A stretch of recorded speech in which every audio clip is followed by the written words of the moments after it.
ជំរាបសួរលោកគ្រូហើយក៏ជំរាបសួរដល់អ្នកទាំងអស់គ្នាថ្ងៃនេះខ្ញុំនឹងមកធ្វើការបង្ហាញពីរបៀបសរសេរ comment នៅក្នុង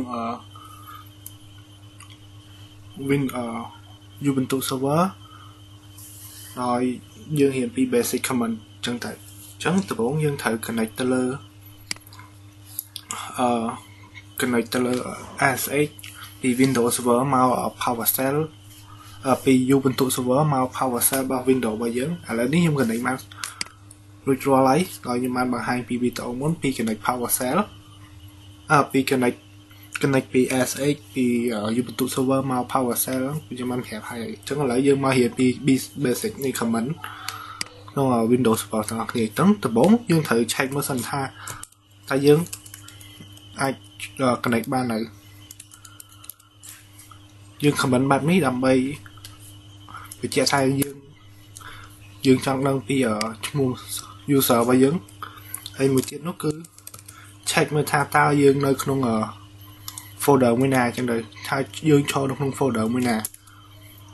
នេះគឺខ្ញុំចូលនៅក្នុង folder នេះ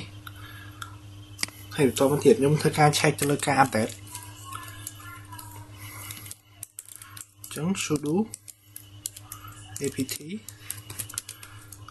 យក update password ចុងវា update តិចសិនបន្តមកទៀតខ្ញុំ check upgrade វា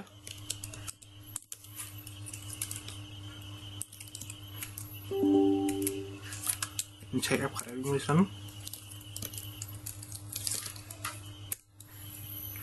ចាមក upgrade វារួចរាល់ហើយអញ្ចឹងខ្ញុំសុំ clear មួយសិនឥឡូវនេះខ្ញុំធ្វើការបង្កើតនៅ file មួយ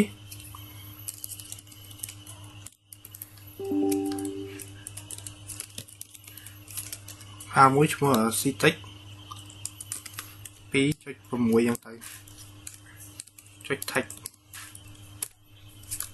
អញ្ចឹងខ្ញុំចង់ដឹងថាតើ file ហ្នឹងខ្ញុំបង្កើតបានហើយខ្ញុំតែវាមើលដោយខ្ញុំប្រើ command នេះហើយជប់ខ្ញុំមកមើលសិនមួយនេះគឺខ្ញុំបានបង្កើតវាហើយខ្ញុំតែ echo វាមើល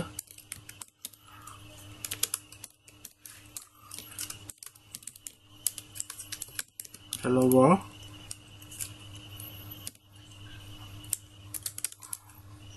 មកទៀតណា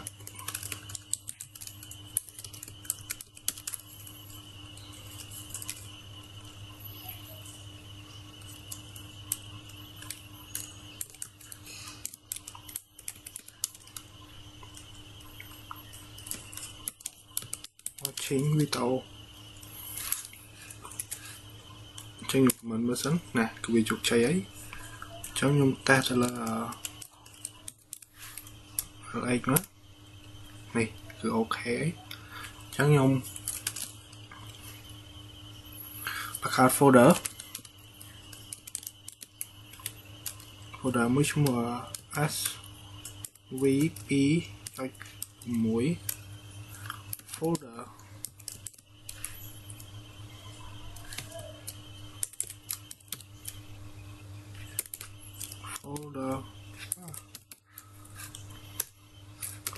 success ហើយចឹងខ្ញុំតេស្តមើលវា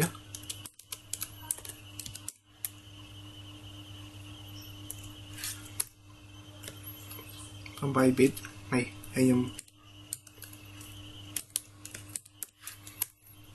នេះមក success អញ្ចឹងវាមានតែប៉ុណ្្នឹងទេហើយខ្ញុំនឹងបង្រៀនពី comment ក្នុងការ shutdown ម៉ាស៊ីនមួយទៀតយើងអាចចេះតែ shutdown ផ្លេសផ្ដាបានទេវាអាចនឹងប៉ះពាល់ដល់ server អញ្ចឹងយើងចូលមកកាន់ Ubuntu server របស់យើងវិញមកយើងមកពី sudo shutdown now